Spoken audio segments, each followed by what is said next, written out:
আমি যে বাসায় থাকি আমার পাশের বাসায় আরেকটা বাসা আছে। ওই বাসাতে একটা লোক ৩ টা বিয়ে করেছিল। ৩ টা বিয়ে করেছিল তার ১ম স্ত্রী মারা গেল একটা ছেলেকে রেখে। তখন সে আরেকটা বিয়ে করলো সেই ঘরে ৩ টা ছেলে মেয়ে হলো। ২ টা মেয়ে একটা ছেলে। তখন সেই স্ত্রীটাও মারা গেল। এবার পাড়ার সবাই বলে আবার বিয়ে করো আরেকটা বিয়ে না করলে তোমার এই ৪ টা ছেলে মেয়েকে কে দেখবে? তখন লোকটা ভাবলো আমার ৪ টা ছেলে মেয়ে কে আমাকে বিয়ে করবে?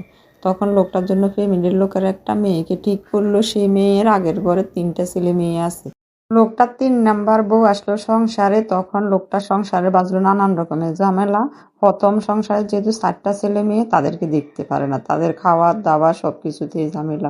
মেয়েটাকে একটু দেখতে পারতো, মেয়েটা কাজ করতে পারে, ছেলেদেরকে একদম দেখতে পারতো না, খাবার দিত না ঠিক মতে খাবার দাবার দিত না ছেলে মেয়েদেরকে নিয়ে। এই নিয়ে সংসারে নানান রকমের ঝামেলা। লোকটা তখন প্রবাসে চলে গেল, টাকা পাঠালো, স্ত্রী নিজের মতো করে খরচা করলো, ছেলে মেয়েদেরকে যেটুকু ইচ্ছে দিত যেটুকু ইচ্ছে দিত না।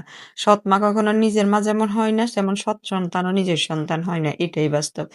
নানান রকমের ঝামেলা দিয়ে সংসারে অশান্তি শুরু হলো তাদের পরিবারে। লোকটার দ্বিতীয় স্ত্রীর ঘরে ৩ টা ছেলে মেয়ে রেখে গেছিল, ওখানে 2 টা মেয়ে ছিল। ওখান থেকে একটা মেয়ে মারা গেল অসুস্থ হয়ে, কি রোগ হয়েছে কিছুই জানে না, চিকিৎসার অভাবে হঠাৎ একদিন মারা গেল লোকটা। তখন প্রথম স্ত্রীর ঘরে যে ছেলেটা ছিল ওই ছেলেটাকে বিদেশ নিল। বিদেশ নেওয়ার পরে একটু সম্পর্ক ভালো হতে শুরু করলো। ছেলেটা যেহেতু টাকা ইনকাম করে মাকে দিচ্ছে বাবাকে পাঠাচ্ছে, এজন্য সংসারে আর একটু শান্তি এলো। কিন্তু দ্বিতীয় স্ত্রীর ঘরে যে মেয়ে ছিল একটা, আর একটা ছেলে ছিল, ওই মেয়েটা আর বাইকে দেখতে পারতো না, বাইকে কখনো আদর মহব্বত করতো না। বাইকে নিয়ে চললো নানান রকমের ঝামেলা। বাই ইনকাম করে না, একটা বেকার ছেলে থাকলে সংসারে যতটুকু ঝামেলা হয় অতটুকু, তার বাইরে আর কিছু। বিদেশ থেকে এসে প্রথম ঘরের ছেলেটা বিয়ে করলো একটা ভালো দেখে মেয়েকে। ওই মেয়েটাকে নিয়ে সৎ শাশুড়ি অনেক আনন্দে কাটছে, সংসারে খুব ভালো দুজনের সম্পর্ক। ভালো নাই ওই ছেলেটার, যে ছেলেটা ছোট ছিল দ্বিতীয় স্ত্রীর ঘরের, বোনও ভাইকে দেখতে পারে না তেমন একটা, তাই সংসারে ওই ভাইটার আর কোনো স্থান নেই। এখন কোনো জায়গা সম্পত্তি কিছুই পাবে না, তাকে বিয়ে করালো মোটা টাকা অঙ্কের যৌতুক নিয়ে। বিয়ের পরে তার স্ত্রীকে তাড়িয়ে দিল। তাদের সংসারের ঝামেলা কেন? ছেলেটা বিদেশ থেকে কারণ ছেলেটা এখন আবার বেকার। এখন বেকার ছেলেকে তো আর সংসারে ছেলের বউকে নিয়ে খাওয়াবে না। ছেলেটা এখন দিনমজুরির কাজ করতে লাগলো।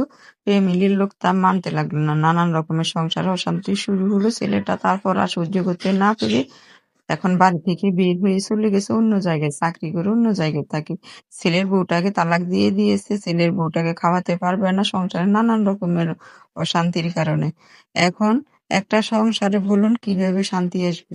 শান্তি তো আসে একটা মা থাকলে। যদি সংসারে থাকে সৎ মা, তার উপরেও একটা না ২টা সংসারের সন্তান আছে একটা সংসারে। তার জন্য সংসারে নানান রকমের অশান্তি। বোনদেরকে নিয়ে যতই ভালো কাটুক না কেন, তখন যে কথাগুলো শুনলেন এগুলো একদম বাস্তব ঘটনা, আমার চোখের সামনে ঘটে যাওয়া।